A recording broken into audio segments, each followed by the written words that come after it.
Hi, welcome back to my channel. In today's video, I'm going to be sharing a few tips and warm-ups that you can do before you paint your flowers so that you'll be ready to go.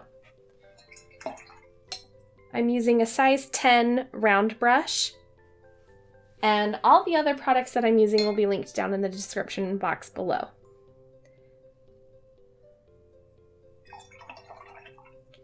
So one warm-up that's really important before you start painting is practicing your compound strokes. Now this stroke is just a combination of lifting your brush and then pressing down on your brush. And you're just going to make a continuous line.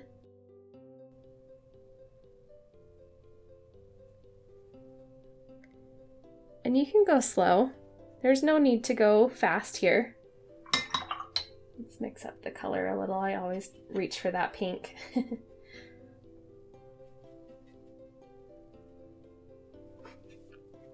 But really you're just going to kind of hold your brush at an angle so it's pointing the direction that you're going to be painting. And then drag that brush as you're pressing down and then slowly lift up. And then keep pulling that brush and then slowly press down again. This is a really, really good warm-up and just something to practice so that you can get into the motion of painting the thick to thin.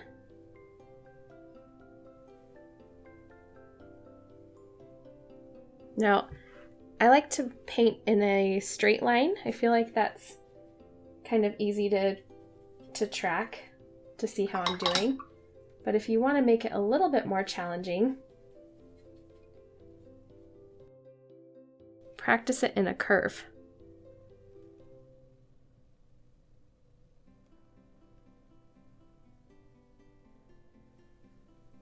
This is kind of a stroke that you practice in calligraphy as well, because every time you go up in calligraphy, you do a thin stroke, and every time you go down in your down strokes, you press down to make those thicker lines.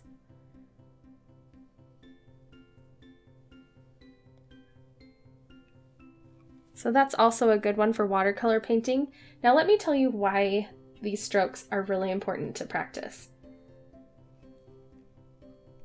You use this stroke always when you're painting leaves. If you place two of them together, you've got a leaf. This is also your petals because you've got a thinner point. You come out to create your petal and then fill that in. So we're constantly doing that thick to thin kind of motion. So that's one warm-up you can do, is practice your compound stroke. Another one is to practice your C curves. Now what I mean by that is you just want to practice your C curves like this. Just painting C's, you can paint them like this or backwards. You'll want to practice both ways, but that's just going to help you get used to painting lines in a fluid curve motion.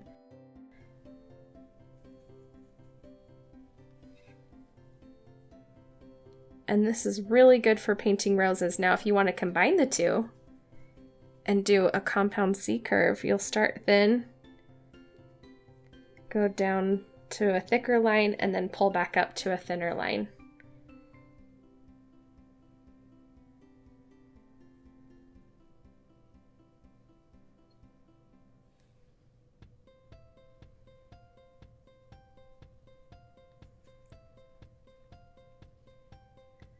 Now, this stroke is also really important in flowers, especially for roses. If you want to get really good at painting roses, master this stroke right here, because when you paint a rose, you're starting with those really simple C strokes, but then you use those strokes where you're pressing down and pulling up with your brush to create those wider, thicker petals.